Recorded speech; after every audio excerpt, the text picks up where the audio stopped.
Well, who knows? We'll see. I guess stepping down and step away and reevaluate things and see where we're at. I'm a free agent. I'm in the transfer portal. So yeah, it's a different feel. But like I said, I'm at peace, and I did not want to be that guy that overstayed his welcome and people just saying, hey, when's this guy going to leave? That was not my intention ever, and I hope I didn't do that. I'm sure with some people I did do that, but to me the timing was right. Welcome on in, everybody. Happy December 26th to you. Thanks for being on the program here with us. We are live here at KSL, the KSL Sports Zone. Welcome into what has become quite the interesting day here at Broadcast House in the state of Utah and the state of Michigan. We've got you covered here. Alex Kirry, Lloyd Olsen in studio here with me as Alex Napolis is. We've all been all hands on deck today. Every person basically available here at the station. If they're not here, they're coming on because we're talking about the possibility of Kyle Whittingham heading to Ann Arbor to be the head coach at the University of Michigan. When we all zigged, Coach Whittingham zagged, and here we are talking about the all-time winningest coach at the University of Utah, heading to Michigan possibly. It's not even just about possibly. It's about even what OCs is he going to take? What kind of scorched earth is going to be left behind if Kyle Whittingham does end up heading to Michigan? And the leading name, according to so many sources out there, it's not just about Lloyd, whether or not Kyle Whittingham might go to Michigan. It's like, who's he going to take with him? Now, nothing has been actually everything's being reported, but nothing is being confirmed yet. I would anticipate with all of this news kind of being thrown around there. I mean, it's not – we didn't get a letter for the Players Tribune, Lloyd, but we did get Coach Whittingham. Last week, of course, he heard the sound coming in when he finally gave the press conference. And he said, I'm stepping down, stepping away. I've hit the transfer portal. We all kind of chuckled about it, and yet here we are talking about the transfer portal really being a thing, and that might be the case as the University of Michigan – now, isn't just looking for somebody to help him out, looking for somebody to clean this place up. I'm shocked because I didn't know if he wanted to have that kind of a responsibility to clean a place up. No, I didn't think so. I didn't think so either. There's a lot of heavy – I mean, let's call it heavy lifting. I mean, Michigan is Michigan. They've got money. That place – I mean, there is some cleaning up they have to do. But I did not think that we, obviously we were taking some days, had some days to make up for we had the long football season, but you know what? That's what we do. We, if news breaks and, we need to be on air to talk about it, that's what we're going to do. And helping us out right now, Patrick Kinahan joining us. We have hosts everywhere, We do. We got everybody, everywhere. Boots on the ground everywhere. Scotty G in Tucson, ready to call a bowl game. And, guys, as we heard this one, and PK, your story just went up on KSL.com. You can go kind of take a look at this because, and the whole idea would be, I don't know, we've all been shocked because I think we made the mistake of guessing for Kyle Whittingham what his future would look like. How would this thing look if he were to leave the University of Utah and head to Michigan? Well, I suppose that what we think is different than what we thought last week. But at the same time, I think it was last Tuesday. Yeah, it was last Tuesday. I was coming back from California, and my plane out of Long Beach was delayed because of fog. So I had some time, and I was bored. And people like me can be dangerous when they're bored. So I started opening up the phone, talking to people, and I received a text from Kyle that said, hey, basically, I'm free to do what I want. And so at that point, which would have been last Tuesday, it was obvious that the Michigan job would be in play. And I haven't spoken to him since. I've spoken to a family member this morning that said these are exciting times. And so I believe he's going to take the job, and it's a matter of who he takes with him. And he doesn't have a huge circle of contacts because he's coached basically in Idaho and in Utah for 40 years. And so a lot of those contacts are people that we know. People at BYU staff, which seems like half the staff, if not more, is from Utah, or at least has Utah connections, University of Utah, and then certainly the state of Utah. And Jason Beck, why wouldn't you bring him? And why wouldn't you bring Dampier? Dampier did not exactly shut the door on him coming back next year. He hasn't announced his re-signing, which is absolutely ridiculous. But it's what we do in college sports these days. They announce they're re-signing at a place they're already at. It's totally ridiculous. And college players being eligible from being drafted, and now they can play in college. So it's totally upside down. So who's to say that he doesn't get Jason Beck doesn't go to Michigan, lights it up, and he's coaching waiting for the 66, 67, 68-year-old. That seems plausible. I was also heard Dampier to ASU, for that matter, because his high school coach is a full-time coach on the ASU staff. So we shall see how that plays out. So you got all those things going on. And Kyle, when he got the Utah job in the first place, that night I talked to him, and he asked me, he said, what job do you think I should take? And I said, well, I think your heart's at Utah. And obviously he ends up taking Utah. I haven't spoken to him today. I haven't texted with him today. But I think there's some other issues that I just simply will not go into that will have him being announced as the coach most likely later today. Scotty G on the road calling a football game today, but obviously this news hits all of us with a lot of interesting angles, all of the things that we've seen kind of play out. And again, it's not just about a program that needs some cleaning up. It's a program that wants to have success immediately. They have tons of talent. The only question about, the quarterback situation could be if Devin Dampier goes to Michigan, what do you do with Bryce Underwood, who reportedly is a, $10 to $12 million man or whatever it is over his career? I don't know what that looks like, but when you saw something like this, Scotty, did you think, oh my goodness, there's no way that this is going to be true? I think we all sort of didn't want to believe that, oh no, he's not going to be able to take, or he doesn't want to take this job, but deciding for Kyle Whittingham's never been a good route to take. Yeah, no, and the interesting thing in all of this is this all seemed fishy. I mean, right from the start, it seemed fishy.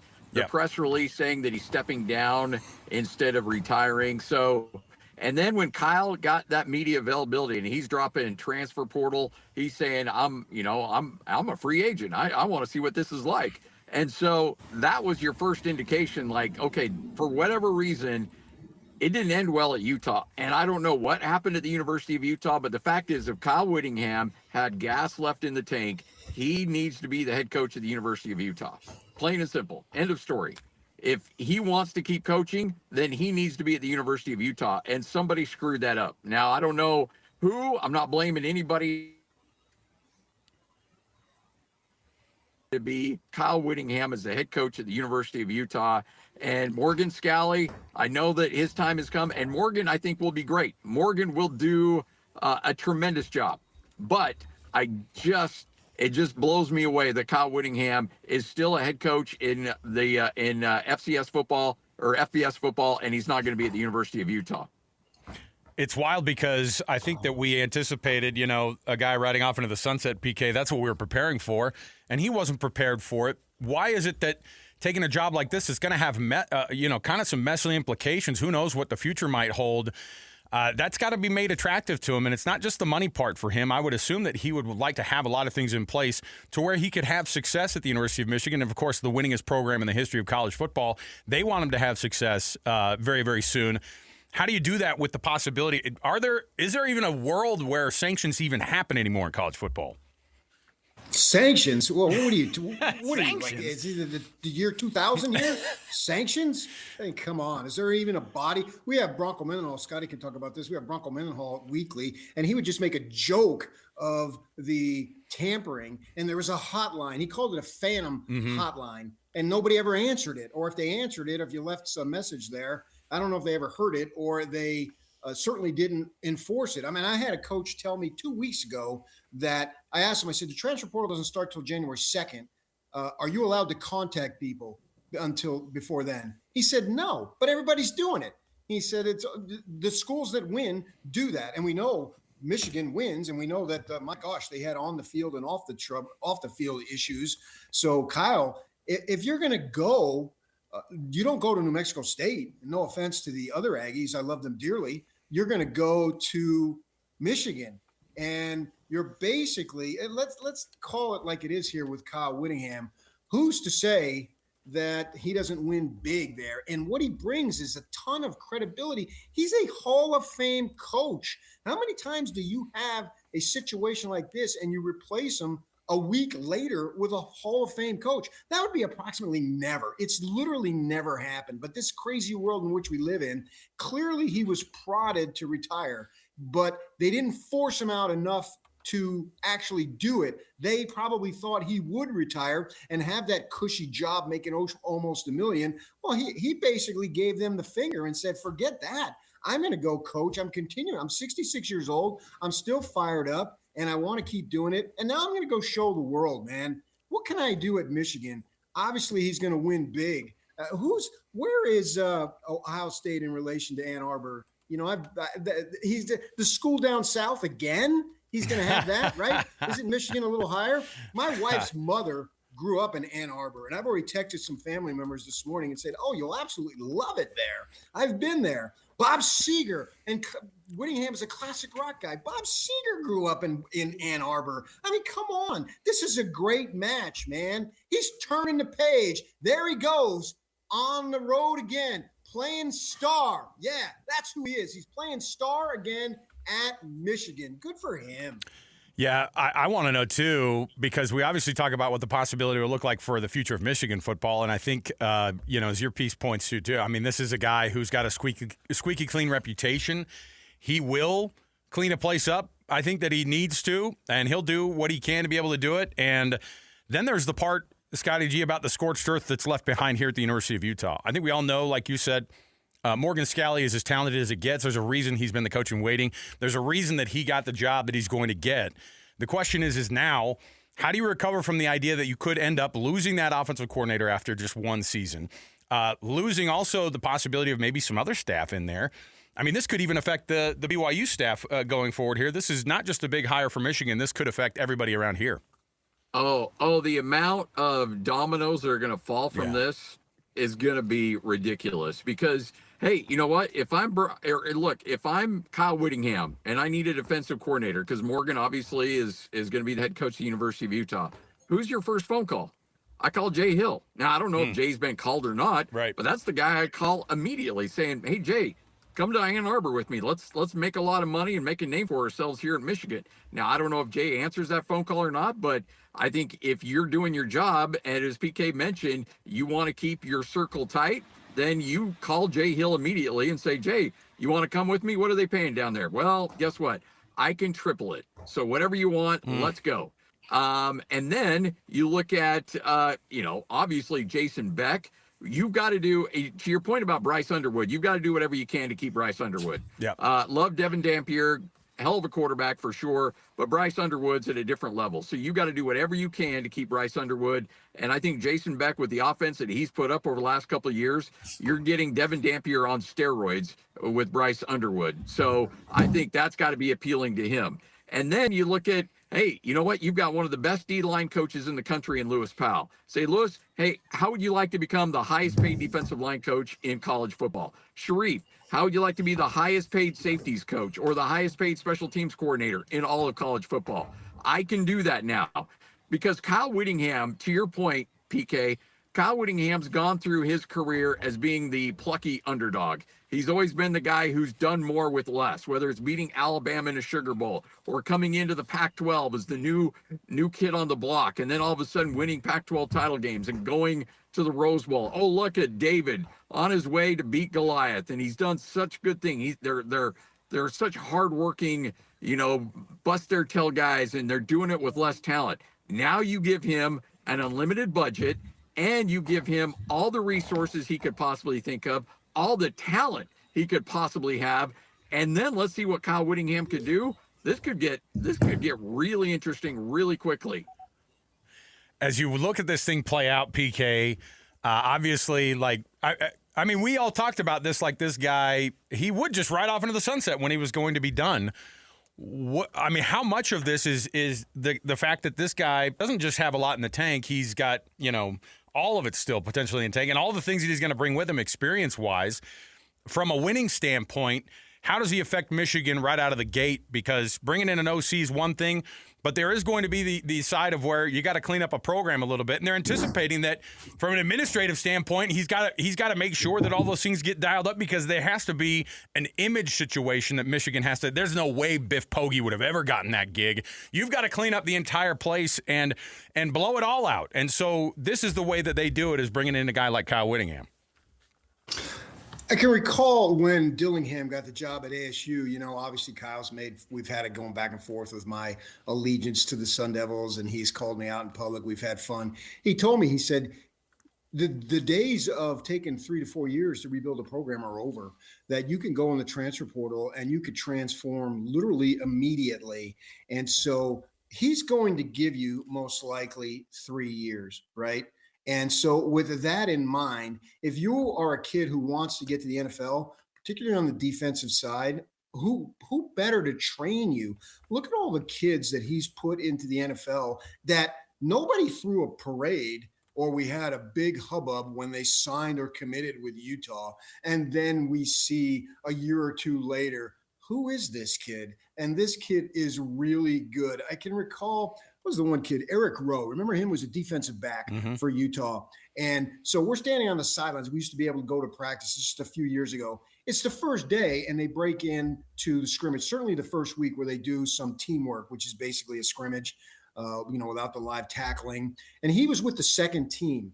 And so I went up to him afterward. I said, did you have any idea? He's literally 18-year-old freshman. He said, I had no clue where I was going to fit in. I had no idea.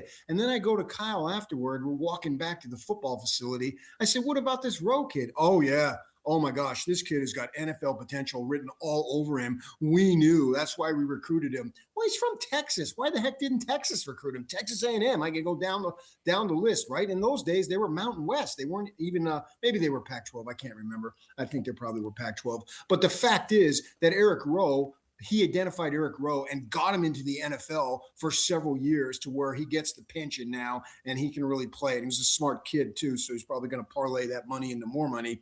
Well, that's the kind of a bill. I was talking to Tom Homo last week, and he said they were on the sidelines. Tom Homo was a coach at Cal and Stanford, and they were at some school in California, and he's looking at his list, and then he looks at Kyle's list, and Kyle's got a list of guys that nobody else has on the sidelines, and a bunch of schools are recruiting at that place because Kyle could see something that others can't. He's got a track record. I couldn't even begin to name all those dudes. Now he goes to Michigan, and virtually every one of those kids has a slew of stars that precede their name. Well, he's still going to need to coach him up. That's what he can do. So I see no reason why he doesn't immediately install law and order and get that program back. I mean, they did win the title a couple years back. Obviously, Harbaugh was suspended for half the season, and Moore apparently was a train wreck and was going to be suspended starting next season and was already suspended some games this year. So with all that in mind, immediately clean that up. And then I think the riches of talent will flow unto him. They get 100,000 people every week. Ann Arbor on game day, having been there multiple times,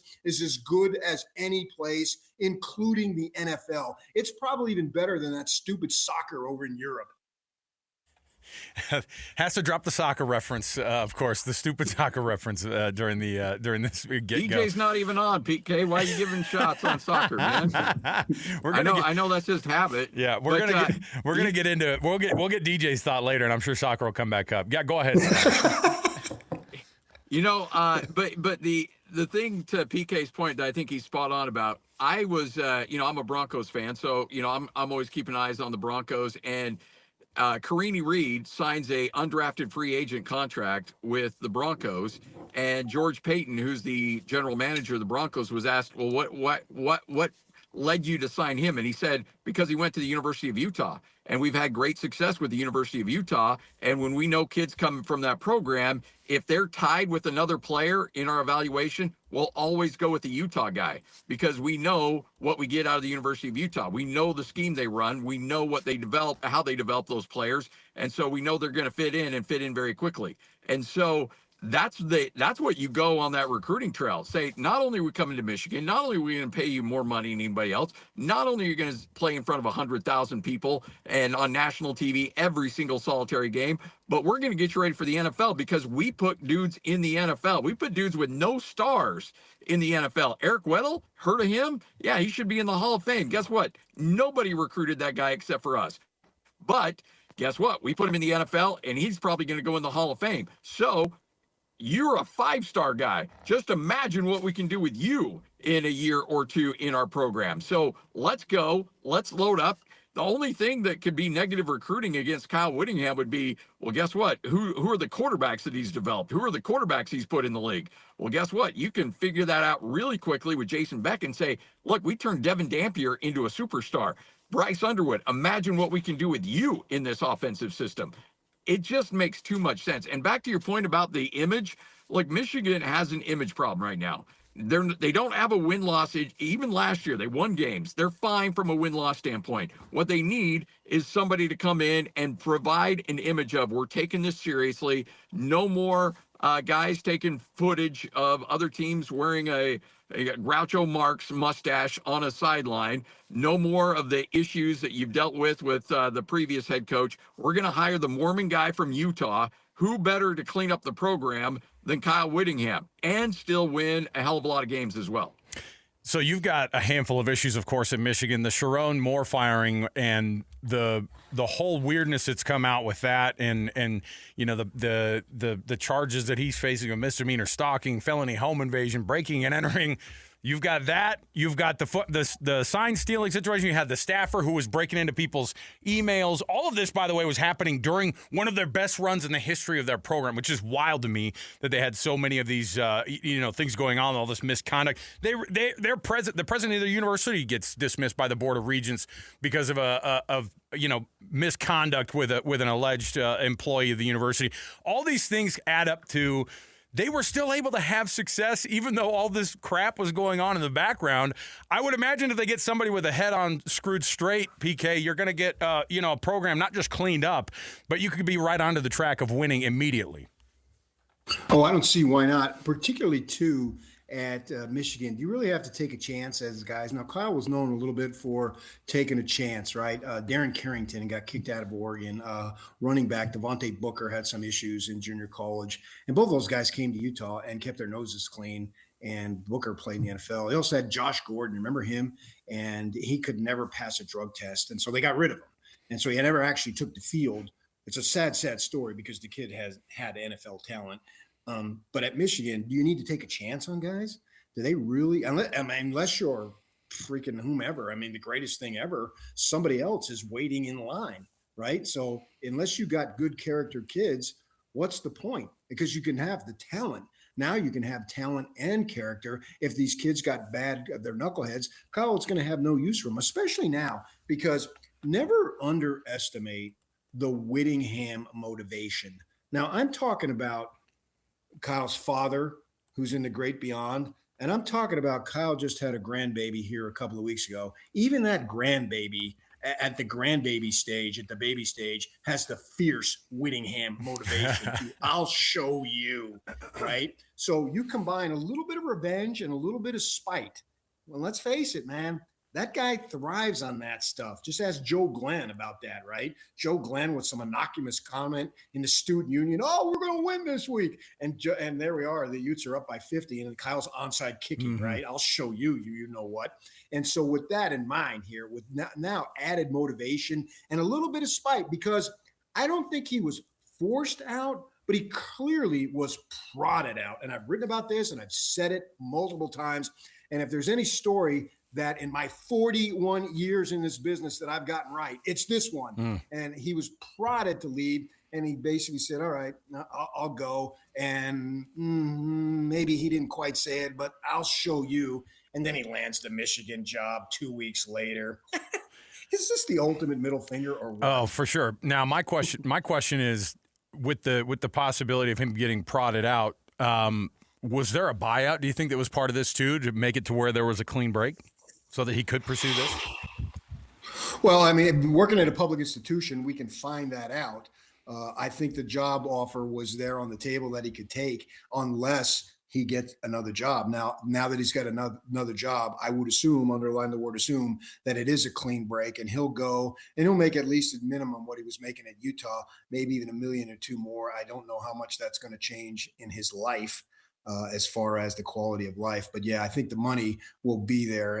And I think the fact that it ended the way it did, that's what's motivating him to take this job, because he had told me on multiple occasions he would not be coaching in 28 for sure. I want to ask him, who did they sign up with? Was it Arkansas, where they had a home and home or something? And I forget who it was. I know they got Vegas year after next. Yeah, for Miami. Miami in Vegas. But they also had an SEC school. And I said to him, well, what are you going to be doing then? He said, sure, I ain't going to be coaching. And I said, what are you going to be doing? He says, I'm going to be golfing in Hawaii. And I said, with who? And he said, with you, pointing to me. And I gave him a kiss. I said, yeah, that's what I want to hear. So this thing's actually going to screw up my golfing in Hawaii by him taking it. But more power to him, man. If you only got a finite time left, and the older you get, the time gets shorter. And this is something that you really want to do. And maybe there's some other issues there that I alluded to that I don't want to get into, that he's able to do this. So go on, go have it and see what we can do. It'll be an interesting. Scotty's talking to his buddy right there in the car. Isn't he? Well, I would assume that when those minutes become available, I feel like of those board meetings, that's going to be quite the read. We put in that grammar request immediately. PK, so that we can get those meeting minutes, because it's going to be pretty fascinating to see how this thing goes down. Yeah, Scotty's luckily he's got somebody else driving around for him. It's good. I don't like that grin that he has. I can't hear what he's saying, but I don't like that grin. Wait, Scotty's got a chauffeur? He does. He has a driver. Yeah. He's got a driver. You know how they pull out all the stops in these Arizona Bowls, man. Yeah, look at that. So Scotty, the only thing I wish is that Snoop Dogg himself was driving. I forgot. Although it's the Snoop on the Stoop Bowl, right? Yeah, although there might be a contact high issue there, but yeah. I need a picture with you and Snoop, Scotty. This needs to happen, please. I'm dying to make it happen. I will do everything I can, Lloyd, to make that happen. I feel like they have to make it happen. They're like, look, we got to show up for the media guys. If they don't give you 4 minutes with Snoop in the booth tonight. I know, right? Can you have Snoop call me like Donald Penn style? That might be the same kind of language that Donald Penn used with you, too. I know. Oh, is this the well, the bottom line is, if we can get Snoop on and get his thoughts on Whit to Michigan, I think we'd round out the day perfectly on this one. Yeah. Scotty, as the mess kind of gets thrown around here, there's obviously the details that have to come out, and we have to figure those things out.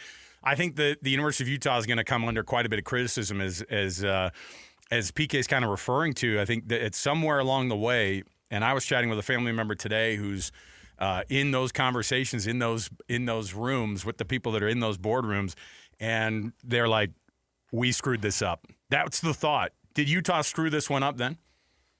Well, so I tweeted this out earlier today because whether it's BYU, Utah fans, they're going to die for their institution. So they will say nobody did anything wrong. Guess what? Two things can be true here.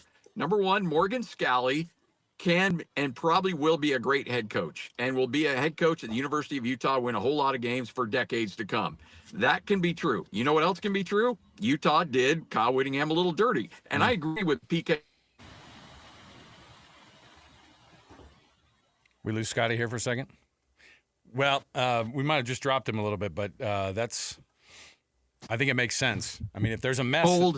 Time for you to kind of look for other opportunities, not maybe like that per se, but essentially encouraged to say, you know what, golfing would be good. Yeah, but I wonder if there's also the idea too, where wherever your grandkids are, go see them. And so it's okay to say, yeah, you know what, Utah may have screwed this up, and I think Utah did screw this up. Kyle Whittingham was not ready to shut it down. He just wasn't. And so if he had gas left in the tank, he should be at Utah, but he's not. And now he's going to essentially finish out his career at Michigan, and he's going to win a lot of games. He's going to make a lot of money and cement his institution. And then, you know what, Utah, you hope the pressure is on Morgan Scalley in a big, big way. And I love Morgan. Morgan's a great dude. But, boy, that pressure just got ratcheted up tenfold, because if Kyle wins a college football playoff at Michigan and Utah struggles even for just a second, holy smokes. Yeah, it's going to be Armageddon. Yeah, and then you're going to see the back and forth. The criticism will keep piling on at some point about how, this thing got botched from the beginning or whatever it might be. But you're right, and PK brought it up too about the idea of if Kyle finds a grudge somewhere, he'll run with it, because that just motivates him even more. And if there was any kind of misgiving on how this thing went down, you'll see it play out, and that would also be the way that you could see Kyle Whittingham jump into this job and say, hey, I've still got it, and I'm going to show you I still got it. Obviously, with Patrick Kinahan, of course, you can go read his story up online at KSL.com. It's up right now about this very subject of Kyle Whittingham and the possibility of him going to the University of Michigan. It looks like we may get something as early as this afternoon to be able to be official. Obviously, Kyle can't keep this one in his timeline. He can't just say, well, I'll do a press conference whenever I want. Michigan will want to roll this thing out as soon as possible to be able to get down the road onto a clean future here. Scotty G, Patrick Kinahan, we're gonna take a break, guys. We'll keep in contact here, and if something goes down officially, we'll dip back in again. But we appreciate you guys getting on the horn here and chatting with us right here at the top as we get this thing going. Keep your phones by you. You got it. There you go. I know we're anticipating Hans Olsen also here at the top of the hour. Also remotely, because you know what? We're not anything except for just a worldwide sports organization. We will cover you wherever we're at here. We'll get you going. We'll take the break here. We've got more to go right around the corner. It's the KSL Sports Zone. We'll talk more Kyle Whittingham and the possibility of heading to the University of Michigan, what the fallout could mean, not just for the U, not just for Michigan, but maybe even some other programs right around here. Stay here, 97.5, the KSL Sports Zone.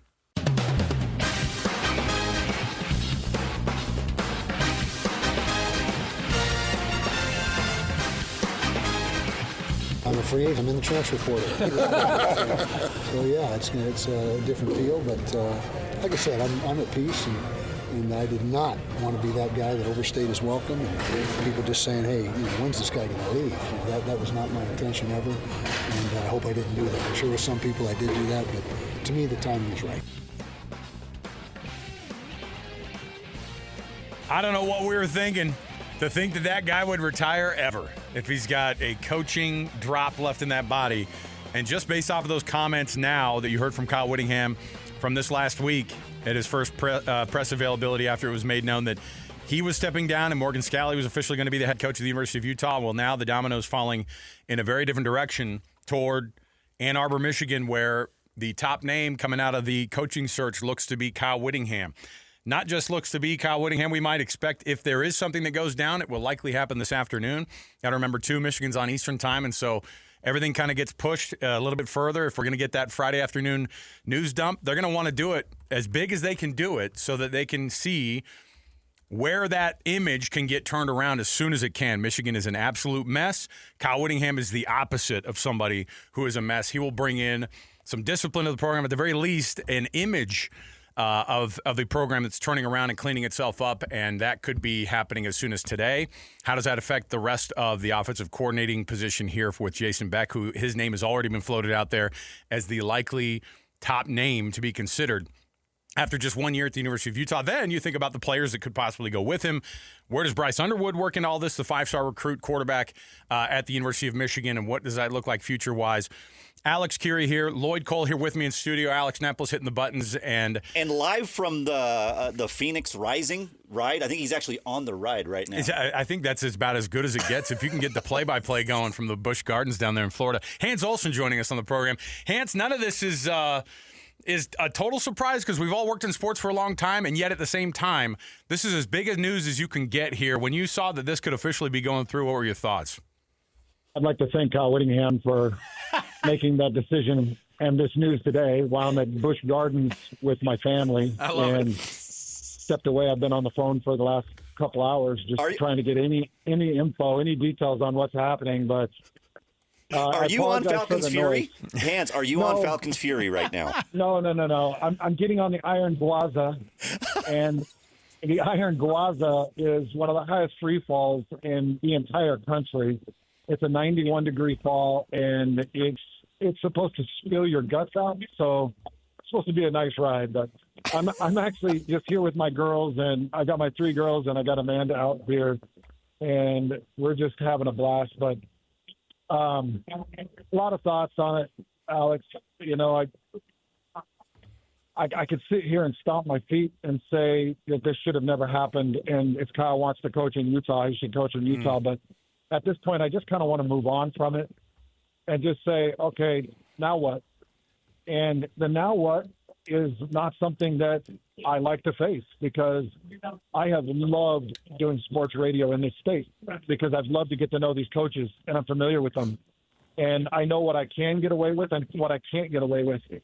And it's just going to be hard to lose any of them out of the state or see some shift or see some move. It's just going to be a pain because, you know, you get so used to these guys and we're all going to have to make a pretty major adjustment at this point.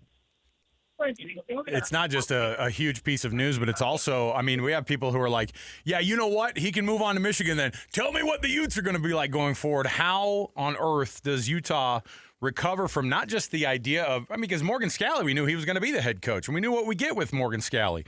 But this could be a different level of scorched earth when you talk about things that are left behind and pieces that may end up leaving the state, not just from Utah, but maybe even locally. What happens with the University of Utah then in the short term future here, and then maybe long term after something like this happens, the way that it went down?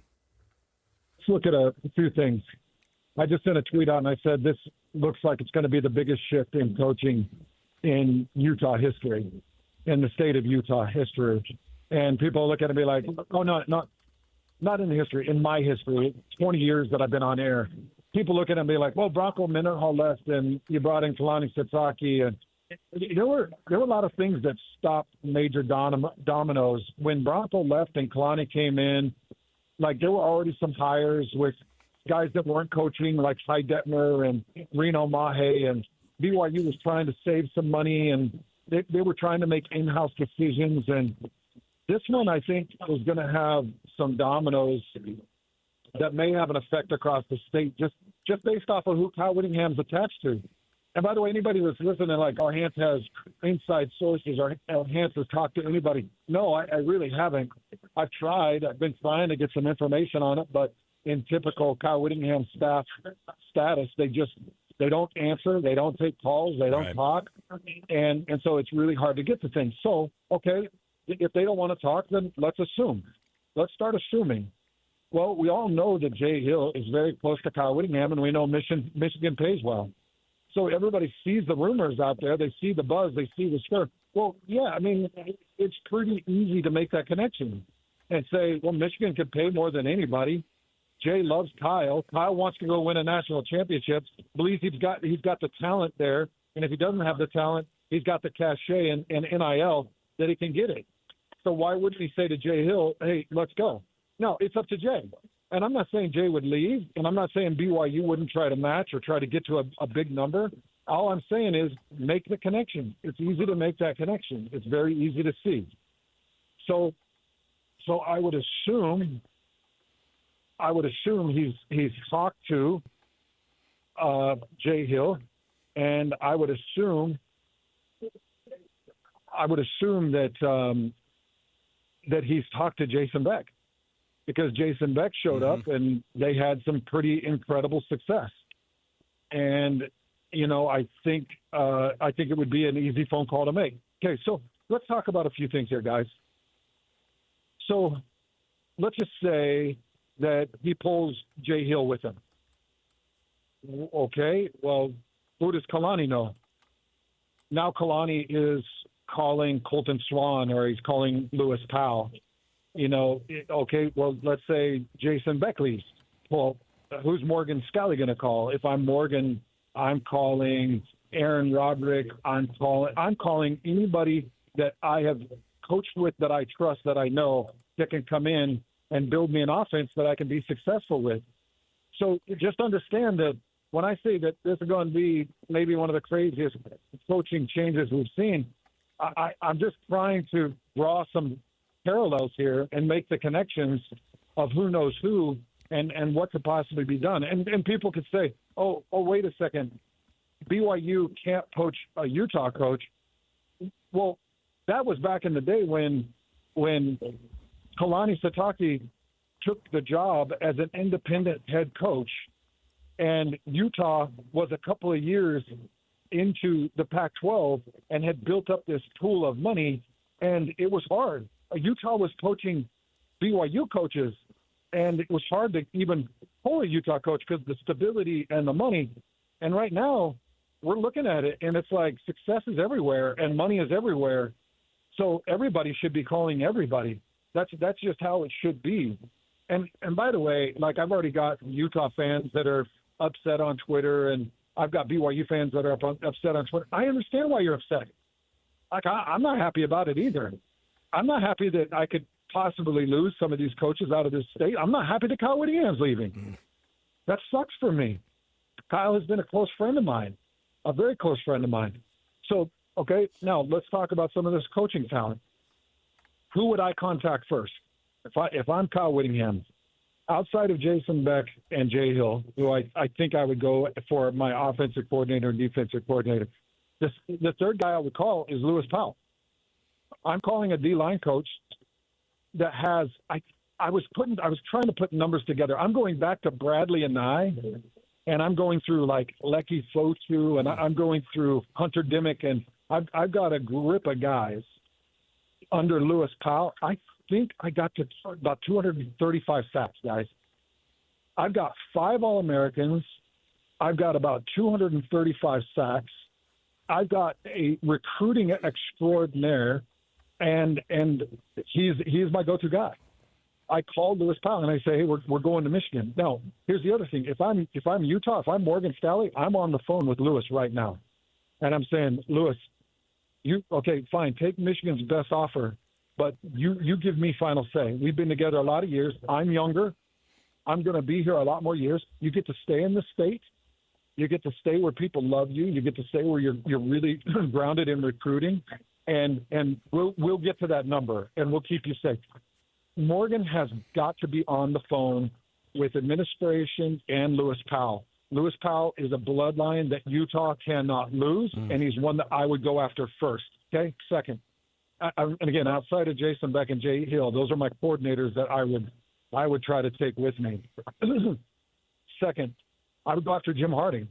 Think about it. Jim Harding's about to have his 2 offensive tackles drafted. Yep. Both a first-round pick probably from Spencer Fano and probably a second or third round pick from Lomu. So think about this. Now let's go all the way back to Jeremiah Patasi.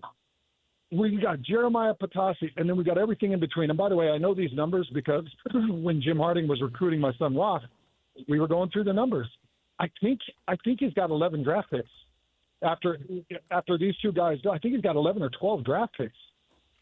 And by the way, there's a couple of others that are draftable on this offensive line. I think that Mokofisi and others have draft potential on this offensive line. I even think Jaron Kump, what he did with the center position this year, makes him draftable. I want to say that he had a year. It was like he had a year where he had 4 guys drafted off offensive line, and I saw the way he recruits. I saw the way he recruited my son. And by the way, it was a phenomenal recruiting process. And what it ultimately came down to was, here's the bottom line: you're not going to be able to get on the field for a long time. So we just can't fit you here. Like it won't work. That was his honesty to my son. It was, you better work your butt off. You've got to get your feet faster. You've got to get your hands faster. You've got to make sure that you kick step. Like he gave him all the details. I'll always respect him for that. Always pure honesty. And all I want is to see my son grow. And he got a nice dose of reality. And I love that. I'm telling you right now, Jim Harding is a perfect recruiter. He was constantly calling. He was, constantly taking calls. Whatever we needed, he was there. So I called Jim. By the way, I'm giving you a lot of my personal. This is my personal, but no, it's also steeped. It's steeped in reality and it's steeped in numbers. Look at his draft pool. Look at his recruiting. Look at the guys he's selected. Look at the way he's developed these guys. And you have a very good understanding of why I would go after Jim Harding. Okay, so if I get Lewis Powell and Jim Harding, all right, well, what does that do across the board? What defensive coaches can I try to get from BYU? Or if I lose a BYU coach, what coaches can I get from Utah? And do I need to go into Logan and start looking at some of Broncos staff if I've got to fill my coaching staff? So I think that it could be a massive shift. And the hardest thing for me, boys, is I have grown to love and respect these coaches. People always say, well, you're a homer for BYU, or you're a turncoat for Utah, or you're this or that. Here's what I am. I'm a people person. I love the people that I love. I respect the people that I love. I respect people that can coach football, that play good football. I respect people that build programs and get wins. That's Kyle Whittingham. That's Kalani Sasaki. Mm-hmm. That's Jason Beck. That's Jay Hill. That's Aaron Roderick. That's everything in between. There's a lot of great coaches that have done a lot of great winning in this state. And I'm just worried, Utah let Kyle Whittingham go. Mm-hmm. Think about, if you're Michigan, why wouldn't you hire Kyle? I don't have a major buyout. What do you mean? I don't have a buyout? I don't have to pay $8.5 million to Utah to even get a chance to talk to Kyle. Like, you think about what this hire was for Michigan. It was the perfect hire, and I can understand why they went with it. But boys, I think we're going to suffer the consequence because think about it from Kyle's perspective. Look, if ESPN called and they were like, Hans, you got to come out. We got this spot for you, and we got money, and we want you to bring your staff, and we want you to bring everything you can. Well, okay. I'm looking at Bonneville and KSL. I'm like, I've got this massive offer. Cool. Well, we can't match it. Okay, well, what are we going to do here? Because if I walk away and I go to ESPN and they're telling me I can take my talent, then I'm going to take my talent. Well, I become the most hated man on earth, but I'm trying to do good radio. Well, that's what Kyle Whittingham is doing. And this is the other difference, because I've seen a lot of people mention, well, but Michigan's not just going to give him carte blanche. Michigan for sure is going to. No, Michigan became a train wreck, and this whole scandal has embarrassed a lot of people. And when you hire Kyle Whittingham, you hire his culture. You hire him to bring his culture. By bringing his culture, he brings his guys. Yep. So he's bringing his staff. Now, if I'm Michigan and I hire Jay Hill, and I bring in Jay Hill, then I'm like, oh, by the way, Jay, you're going to be keeping these four assistants because the players are going to be leaving with them if we don't keep them. So you're going to figure out a way to incorporate these guys, and you can bring in 3 other assistants. That's not what you do with Kyle Whittingham. You're hiring Kyle because you're trying to restore culture. The way you restore Kyle's culture is you let Kyle hire culture guys. And by the way, Kyle's not going in there to be embarrassed. Kyle is going to go in there, and he's got about 4 or 5 years that he wants to win a national championship. So he's going to go in there scorched earth. He's going to take the best of the best, whatever he can grab, whatever will go with him, whatever Utah or BYU or Utah State or any other university that's trying to retain staff will hold on to. And he's going to try to bring that crew. Yeah. Well, and not only that, like, I mean, they're saying, hey, can you bring in the cleanest possible dudes ever? He's like, say less. That's the only people that I hire. What was interesting is our producer, Alex Napolis, who's helping us out today, just sent us this tweet. This guy, I'm not even sure who he is. I don't know him from Adam, but he said this. He goes, just to be safe, I checked Whittingham's Instagram. The only women he follows is his wife and daughters and hasn't posted in 10 years. Multiple championships in Michigan confirmed is what the tweet said. But that's exactly what they're looking for. That's exactly what they're looking for. Some stability, but not just that. He doesn't bring in guys, to your point. He doesn't bring in guys that don't fit this exact culture. And so it's beyond reproach dudes who he's gonna hire. It's guys who they're able to talk about football and culture and get it done from day one. And that's going to be his requisite, too. Like, hey, I want to do this, but I'm going to clean it up my way. And by the way, it's not about cleaning it up. I start clean. So starting clean is the way that I think that he's going to go through with it. And, yeah, the unfortunate thing is going to be the fallout. I think that we're going to – you could see the level of football success in the state of Utah take a massive dip, not just at the University of Utah, but across the board because of the fallout that could happen today. By the way, Hans, we're worried about it. We're close with all these guys, and I should say we have good relationships with all these guys. We know, I mean, Morgan. I mean, he was we talked. It wasn't that long ago. Well, it was a long time ago when he hosted a radio show right here on the Zone. Like, we know all these guys really well. They're all interconnected with BYU, Utah, like. So, and it wasn't, we've been talking about Kyle Whittingham and having a statue at Utah. You talk about, I wonder what happens now. Obviously, hey, I don't care what anybody says. He was not ready to go. He was not. He said that in his availability. He says, he didn't want to overstay his welcome. But yeah, I'm not, I got still some left in the tank. Well, if he leaves and he takes some guys from BYU, some guys from Utah, what does that mean for Kyle Whittingham's legacy in the state of Utah? So, Lloyd, I would say that the answer to that is as deep as so many other things in regards to Kyle Whittingham even leaving and all those things that happen along with that. Like his legacy, this is all going to go extremely deep. Okay, so think about it. Let's say Morgan Scally goes on for a 10-year career, and let's say he gets close to a national championship. Well, what do we look back at? We say Kyle Whittingham set all that up. Okay, let's say that this puts Utah in a funk for 5 years, and they fire Morgan, and they're trying to find a different head coach. Well, now we got to look at it and say, well, how did he leave it? What were the cupboards like? And, I think that how things play out the next 10 years, does he go to Michigan? Is he embarrassed and fired in 2 years? Or does he go to Michigan and win a national championship in 4 years? If he wins a national championship, everybody's going to want to have his name attached to them.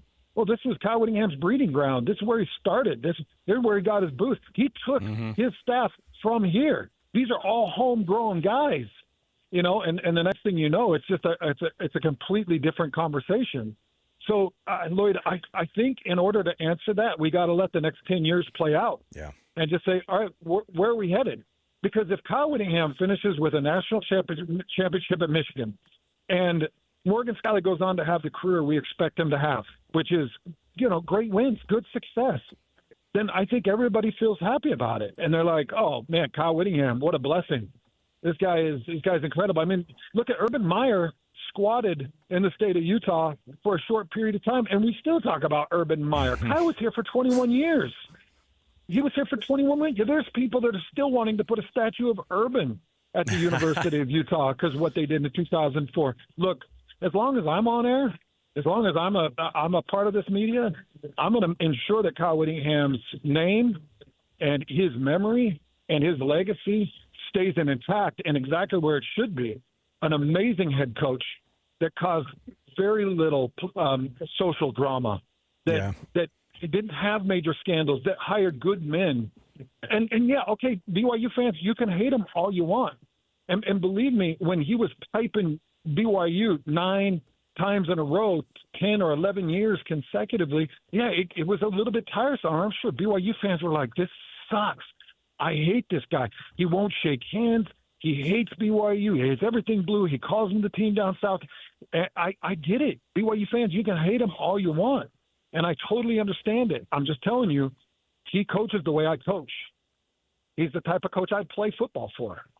So as long as I'm here, I'm going to do everything I can to keep his legacy intact because he earned it and he deserved it. And at some point, regardless, I do think that his name's got to be on the stadium or he's got to have some type of statue recognition in that school. Hans, I'm pretty much telling everybody this. Keep your phone handy. Keep your phone handy. Go. We appreciate you. Go enjoy some time with the family. Hope your Christmas was well and appreciate all you do. But keep your phone handy. Okay. Everything okay?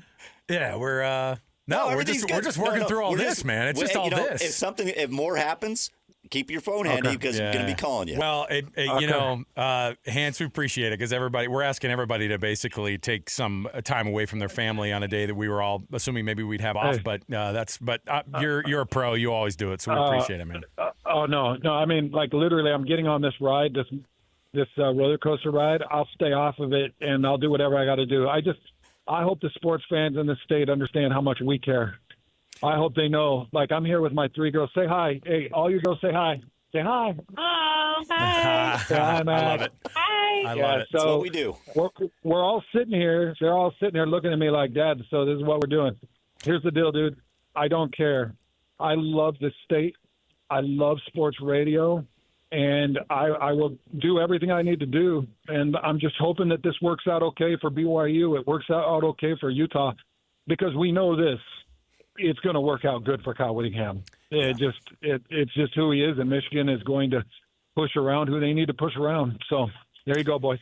Appreciate it, Hans. And I think we might have to have a first. We could have you live on a ride, and that might be when we do. That might be the next version of being able to get you on. But we appreciate it, man. Well, listen, I'm on next, so if you want, I'll stay on, and you can hear me write it. But I'll probably call you after. All right, Hans, appreciate it, man. We'll chat with you again later. Hans Olsen. This is Scotty G and Hans and Scotty, of course, every day noon to 3 usually. This is going to be the biggest storyline that I think we've seen. I'm trying to think of anything that's up there. In my time, there's been some big ones, but this is the ripple effect in this. And by the way, we're going to be checking in with David James here coming up here momentarily. I think the one that matches. I mean, it's a weird game to play where we go, but for us, it's funny because we talk about the things that like took us out of moments, and we had to live in that space, and it just broke all the things here locally. I think the Donovan Mitchell, Rudy Gobert stuff, like with the trades, that ended up kind of blowing that whole thing up. And that was a good month and a half. But those things were slow burnish. We sort of saw them coming. How wild is it to think? I was just thinking about this because we were talking about the Urban Meyer deal. Urban Meyer goes and ends up at Ohio State, not directly after he left Utah, but eventually ends up at Ohio State, wins national championships there. Whit leaves the University of Utah, goes to Michigan, wins national championships there? ? Like, what a wild! You talk about a pipeline. I didn't even think because of the mess that it is, and I know we've talked about it. Like that he's the perfect guy to go in there and clean up shop. But I still thought he did not want to retire. Now he did not want to. He wanted to keep going, but he was close enough that it's like, well, do I really want this headache? Do I really want to deal with this Michigan thing?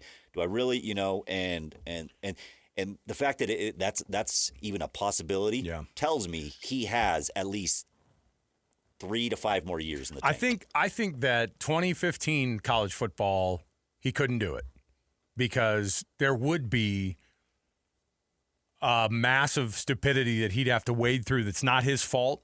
No coach wants to inherit that. And especially a coach that you feel like is going to be shorter time than, you hire a guy in his early 50s or in his, in college football now, it's like hire a guy in his late 30s and they become the guy. But you don't have that time now. So he had to look at it and go, will I be able to make this happen now? Are they going to make us sit out of the college football playoff for the garbage that has come out of the University of Michigan? The rules that just continue to be broken. It didn't take Biff Poggi telling us that this was an absolute disaster, or whatever the terminology was that he used. It was like an organizational, failing. It didn't take him telling us that to understand it. We knew already. And the University of Michigan, in spite of itself, still was able to have success in the midst of coaches having affairs with staffers, coaches cheating, coaches stealing, like federal crimes, federal computer crimes happening that we found out this last week was actually during their run up to the national championship when they lost to TCU that year in 2022.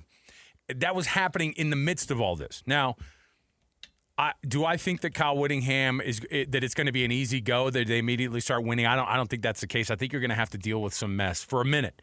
I don't think it's going to have to be sanctions. I don't think it's going to have to be telling the school, oh, hey, look, because Whit doesn't want to go to a place and be told you can't go anything of significance over the next few years. I think you're right. I mean, I would love to try to guess on how many years Kyle Whittingham has now, but I will never guess again on what Kyle Whittingham is going to do in the future. Like, we got it freaking wrong. We guessed for Kyle Whittingham and said, he'll be done. This is it. He's walking away. You know what the big mistake was that we made too? That he walked away and everything was happiness and rainbows at the University of Utah with those two. I guarantee it wasn't.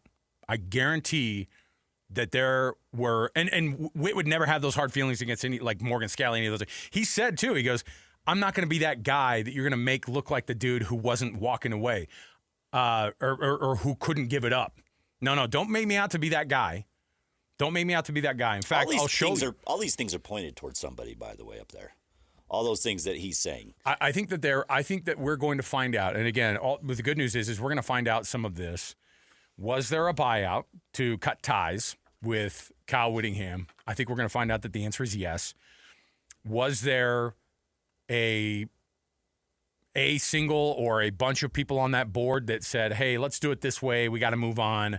We got to make this thing happen. We got to do it right now. That made it to where this thing went down the way that it did?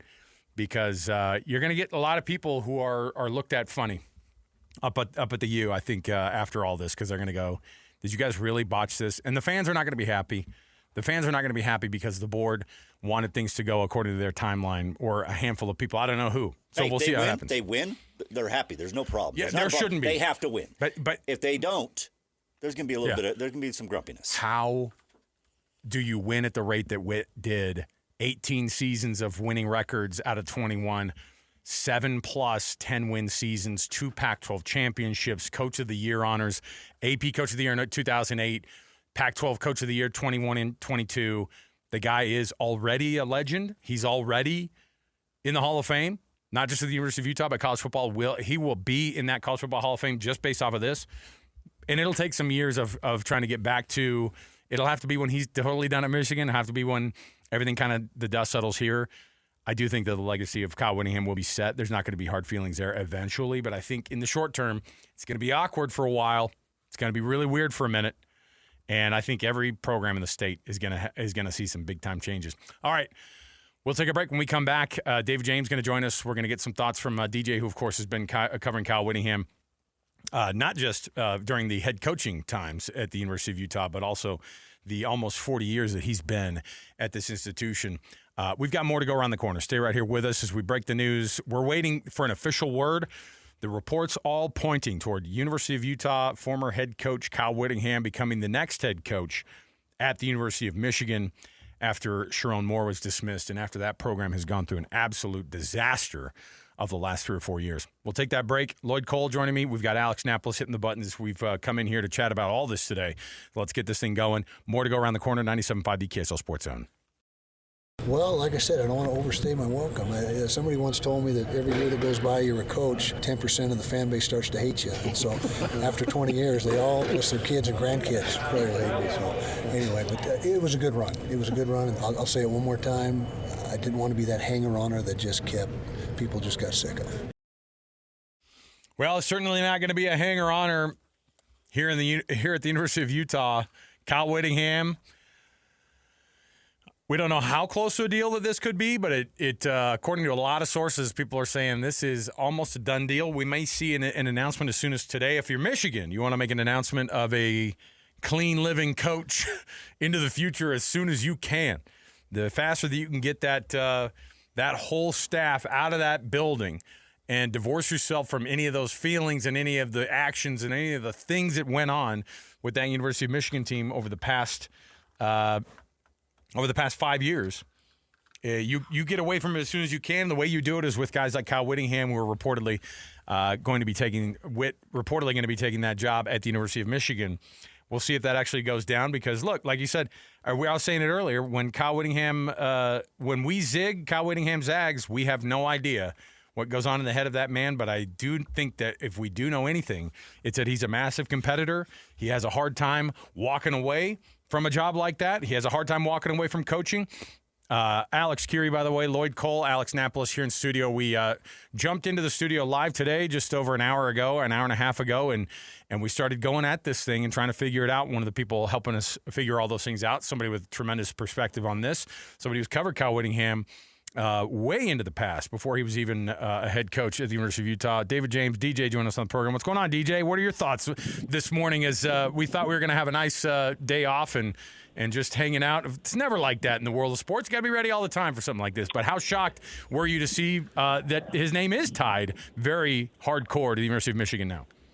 Well, not shocked. If you go back on my Twitter feed, you'll see on December 15th, we ran a poll question. What should Kyle do now? We knew he was out at Utah, that he was stepping down.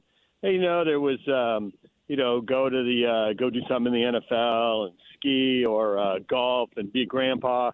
And the fourth option in the four-choice Twitter poll was be a Michigan man. And the poll got over 550 votes, and about a third of them were for Kyle being a Michigan man.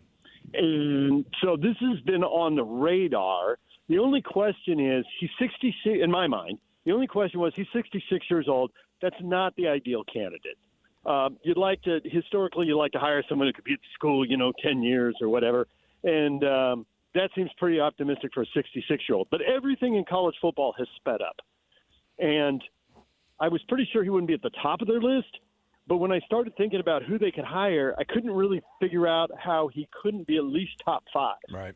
And 2 of them were clearly off the list because Alabama and Arizona State are holding on to their guys, right? DeBoer and Dillingham. And now I'm blanking on an ASU coach's name. Yeah, Kenny Dillingham, yeah. Yeah, I didn't want to say Willingham. I knew I was going to do it. I was trying to avoid running their 2 names together. So with those 2 guys locked up, and I can see how they'd be great candidates, no doubt about it. So I'm thinking, okay, is he 3rd, 4th, or 5th on the list? How long before they get to him? He can't be that far down the list. He just went 10-2. He can't be that far down. In the last 5 years, he's won 2 conference titles and been to 2 Rose Bowls and had a 10-2 team on top of that. He can't be that far down the list. And so now it looks like he was 3rd on the list. Maybe there was somebody else who said no and it was quiet, so maybe he was 4th. But it doesn't really matter if you're the one who gets the job. And I do think it's close because if he didn't want it, he knows – I mean, there's been way too much out there now. I mean, the national media is all over it, right? It's clearly leaking on Michigan's end. And if he doesn't want it, he could just say no and they could be on to the next thing and that story would be out. So he wants it. And from Michigan's perspective, they got to quit messing around and get a coach. We're getting pretty close to January 1st, and the portal's going to open on January 2nd. And if they don't have a coach, they could have their team rated. They just went 9-3. Now they went 9-3 against a soft schedule. And let me say, I've already looked at next year's schedule, and it's harder. I think they played 2 playoff teams this year. They play 4 teams next year that are in the playoff this year. And teams do go up and down year to year, but they got Indiana, Oregon, Ohio State, and a non-conference game with Oklahoma. So they got a real tough schedule next year. They better not mess around with this roster. So Michigan, and this is Captain Obvious stuff, Michigan's got to get it done. Yeah. And if Kyle doesn't want it to happen, he could just say no and they can move on. So these reports have to be legit, and it's got to be close. How okay, now the question becomes, DJ, is obviously our interest is all with Utah and BYU. We know Kyle Whittingham is extremely close with coaches on both staffs. Yes. Now let's talk about the ripple effect this could have on Utah and BYU if this does happen.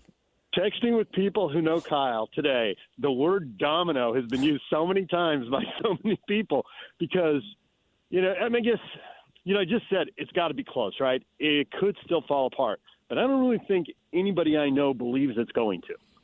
But, you just said it, Alex. We don't really know what's in his mind, right? But It does seem like, man, I'm thinking this got to be 80 or 90% of the way there. This has to almost be in the barn. It's got to be close. So that means he's got to have a staff. Mm-hmm. So I would think candidate number 1 on the offensive side of the ball has got to be Jason Beck. Yep. Because they average 41 points a game, and they're 5th in the nation in scoring. And they got to keep Underwood there at Michigan, and that's a great way to do it. Hold on to that thought for just a second, Alex. The 41 points and the 5th in the nation is great because it's running, and that trend. I've had people text me this today. Hey, his offense is going to translate to Big Ten football in November. Whether you're home or on the road, there's a decent chance you're playing in really cold weather. I mean, you could be at USC or UCLA, but there's a decent chance you're playing in really cold weather. Right now, I'm talking to you from the shores of the Chesapeake Bay because I got family in Baltimore. And we're down in Annapolis right now. And, I wouldn't want to throw the ball in the weather today. I'm just trying not to drop my freaking phone in the water right now talking to you. It's cold. And they're having mild weather, right? So he's got an offense. Now, Kyle's hard to work for. Let's just say it. If you're an offensive coordinator for Kyle Whittingham, that's not an easy job. And I bet if we had truth serum, I could get 3 offensive coordinators to say that very quickly, and I might not even need truth serum with 1 or 2 of them. Yep. And I have had someone point that out to me, that Beck's not a lot because he's not easy to work for. And I'm like, Michigan has more prestige and more money, and now they've got a year of trust built, to which the response was, yeah, it's probably Beck. So there's that. And Jay Hill on the defensive side, I think, would be Kyle's first pick. Jay Hill played for Kyle when Kyle was a defensive coordinator. He coached under him before he went to Weber State. Jay has, wherever he's gone, the program's gotten better. At some point, it's not an accident. At some point, it's Jay. And I think it was Jay a while ago, but even if you're slower to the party than me, I think by now you're saying, yeah, Jay's good. So I think that's the guy. Now, Jay brought a bunch of transfers from Weber State. So if it is Jay, if I were BYU fans, I'd be worried about some of the defensive players who love Jay going to Michigan. Yep. Now, Michigan's got a pretty good roster. They're 9-3, and they're supposed to have a good recruiting class. So it's not like they got to rebuild everything. But inevitably, they're going to lose some people. If nothing else, in this NIL era, one of the other reasons they got to get this done is Kyle's got to put a staff together. Whoever gets the job has to put a staff together, has to assess all the players. Not only are you good enough, but are you good enough at what price? Because Michigan has more NIL money, but they don't have unlimited. And so you got to put a market value on every player, and you just can't pay a player twice what you should be paying. So you may have to let people go, in which case you got to have replacements. So absolutely, I'd be worried about players on both sides of the ball. I think at Utah, the first thing I would worry about is Parker at running back. He's really good. Now, I don't know Michigan's roster. They may be set at running back. I know both Utah and BYU have good young quarterbacks. Now, to your point, Alex, they do have a good quarterback. That was the report at Michigan, right? Now, if you go look at his stats, and because I'm watching local teams, I don't have time to watch a bunch of Michigan games, so it's not like I've watched him a lot. I haven't. But if you go back and look at his stats, he trended poorly in November. Yeah. It's like they were catching up to him. Now, again, this is why you hire a coach and an OC to watch film and think, hey, yeah, it didn't go well in November, but we know how to fix what needs to be fixed. And there's, a basic foundation of a really good player there. And they may decide that. And because Bryce Underwood's a freshman, I can see why really quarterback is the one position where there might not be a lot of plundering. I mean, heck, even, Ficklin, if he's going to go there and he's not going to start, he could be sitting behind him for a couple more years, whereas the job comes open in one more year at Utah. But some of these other positions, along the lines, at linebacker, where usually you have multiple good players on the roster, you got multiple guys on the way up, and you need depth. Yeah, I could see where, depending on NIL promises and needs, I'd be worried about losing players. Interestingly enough, of course, you got a couple of bowl games that these teams have to play over the next couple. I say that these teams, all of them that we're talking about, Utah, Michigan, BYU, all of them that could potentially. I mean, BYU's got a game tomorrow. There's no way that all of this stuff hitting the news today is going to sit well with that program, because there is likely. I mean, they are. They are on the road right now in Florida, and they're watching this thing go down. And you can't tell me that these players, and some of them might be thinking to themselves what they look like in Michigan blue. Next week on New Year's Eve at the Vegas Bowl, I'm wondering how they're going to handle. We were just talking about it in the break. It's like, Kyle, there's no way Kyle's going to be on the sidelines for that game, though, right? Like, obviously, there'd be no version of that because you don't do it. So in the short term, it's going to be very weird. It's going to be very awkward with these programs in the immediate right now, and how the dust settles after that, and how programs deal with that. I mean, Kalani had a massive win, and BYU had a massive win last month, and that could be absolutely punch in the gut if Jay Hill leaves that program. Yes, I would say yes to all of that. That's what bowl games are these days, and it is cutthroat, and you have to keep your guys, and people with more prestige and more money are going to come for your guys. When Chris Hill was the athletic director a lifetime ago, when all the rules were different, he said he always tried to keep a list of 5 coaches for each of his key jobs, because he said there's only 2 options. Your coach isn't good, it's going poorly, and you're going to have to make a change and get somebody better, or it's going well and somebody with more money and more prestige is going to hire your coach away. And then you better have somebody ready. So you better always be ready. So while yes to everything you just said, it's like the line from The Godfather. This is the business we chose, and this is how the business works now. And you got to always be on your guard. People always want your people, and maybe they'll be able to fight and keep some of their people. Maybe they won't. And these are always so personal. And I will say this: for all these decisions, you never know what's going on in somebody's life. That's true. You never know personally what's going on. We don't all air everything. So people can make decisions for lots of reasons. But certainly we know some of the factors, right? Money is going to be a factor. Michigan's going to have more of it. However, BYU's got pretty deep pockets if they value somebody. But Michigan's got prestige. You have a legit chance to win a national championship at Michigan. Sure, the schedule's tough, and you're playing 4 playoff teams. But you got resources, and you have the ability to get in as a large. Right now, Big 12 has never had anyone get in as a large. So if anyone wants to go to Michigan, as much as I want to say there's a Power 4, down not very deep. I think most of us know it's a power 2 and another 2 and then the group of 5. Well, 6, I guess, now with the Mountain West and Pac-12 and everything. Mm-hmm. But it'll be interesting for each one of these, and which player goes and which player stays. One of the things about being a good coach that Kyle was good at doing was identifying good young coaches.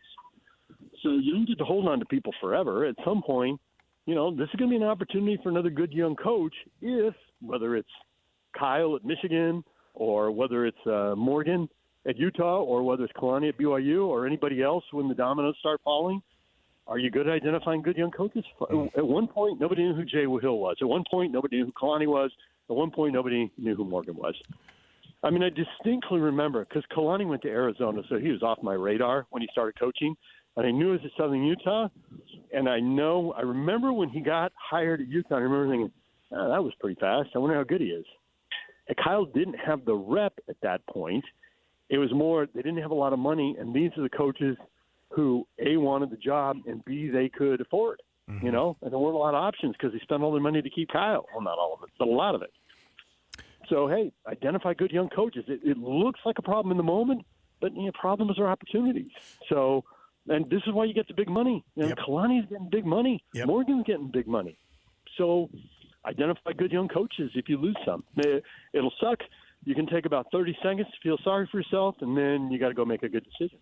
To your point about next year's schedule, by the way, the only two, that you look at on the Michigan schedule that you go, okay, well, you got those.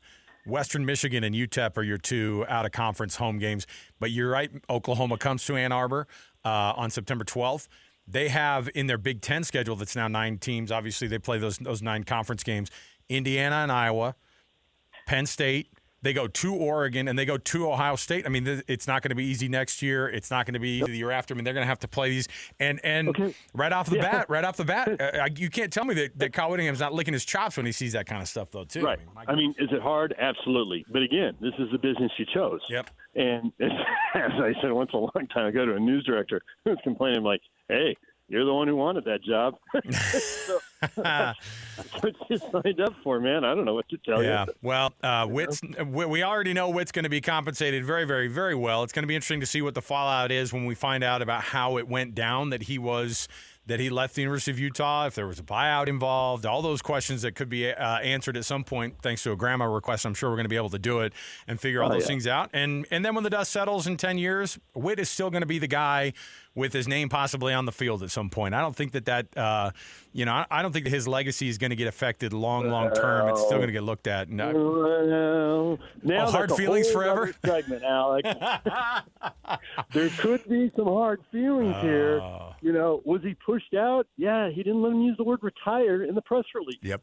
And you got to appreciate that because he's being honest with us. If he said he was retired and then he took the job, we'd all go, what? Yeah. You said you retired. But he made it super clear, and you played the bite coming back. He was clear when he talked. It's like, let's just say he was pushed. Yeah, I think PK said the word prodded. PK liked to use the word prodded. Yeah. Okay, prodded. But I'm seeing a lot of stuff now about Mark Harlan, and man, this is a big part of this guy's job and a big part of this guy's legacy. But there's a lot of assumptions built into most of the posts I'm seeing right now. There are plenty of coaches who held on too long and stayed too long. There are, and if Whittingham goes to Michigan and it doesn't go great. And if Morgan identifies good young coaches, even if he loses people and it goes well, it's going to be like, well, they made the right decision at the right time. And it all played out, and we know. And if it goes great for Kyle and it goes great for Morgan, it'll be like, well, they didn't know how much longer they want to lose Morgan, and Morgan had a good run. It was still the right decision. It's like Montana moving on to Kansas City back in the day, and Steve Young won a Super Bowl. And Montana still had something in the tank, man. He took Kansas City to the AFC title game. But I get why the Niners did it. Young played more. He was younger. I get it. Now, there is the other scenario, which is what people are alluding to. Morgan struggles, and Kyle goes to Michigan and crushes it, wins a Big Ten title or a national title or both or whatever. And it's like, what were you doing? But it's all out there. We got to let the games play out. And I don't think we have to wait 10 years. We'll know a lot more in 3 to 5 for sure. Maybe we'll know a lot in 1. Who knows? DJ, we appreciate it. Live from the shores of Chesapeake Bay. David James reporting. We appreciate it. There you go. DJ, of course, we've already had PK. We've already had DJ on. We've already had Scotty and Hans. We're anticipating Jeremiah Jensen at some point coming on here. We're going to have our Ute insider, Steve Bartle, join us as well. We'll reach out, try to get as many of these names in the hopper as possible, and the possibility of University of Utah former head coach Kyle Whittingham. And as ESPN put it, Utah legend Kyle Whittingham considering that job at Michigan, and it looks like it's all but a done deal for at least him getting in there. Might be some details of assistance, and of course, there's the money, Lloyd, you have to consider. We've got a lot to talk about, though. We've got tons to jump into, and we'll have Jeremiah Jensen on at some point in this next hour. We're going to get Steve Bartle, like we said, and we'll get it all to you here. And if something does become official, you're going to hear it right here on the KSL Sports Zone. We'll jump out to a break. More to go, 97.5 the KSL Sports Zone.